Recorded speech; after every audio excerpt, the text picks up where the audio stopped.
Giới thiệu về một thầy giáo hoặc cô giáo mà bạn yêu quý nhất. Trong thời gian học ở Lào tại trường nghệ thuật quốc gia Lào, em có một thầy giáo mà em yêu quý nhất tên là Kham Pheng. Thầy ấy là người tốt bụng, thân thiện và thường giúp em khi có vất vả trong việc học và cuộc sống.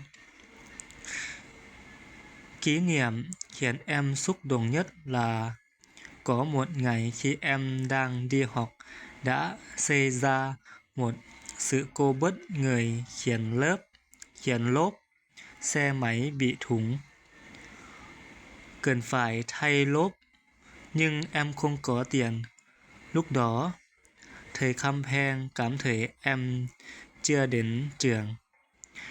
Thầy đã gọi đến em, đã giải thích. Thầy biết, sau đó thầy đã đến em để trả tiền. Điều này khiến em xúc động sâu sắc và không thể quên.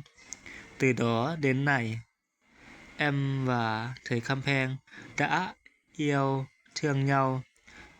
Em trở thành con nuôi của thầy Kham Pheng và giúp đỡ nhau khi có vất vả.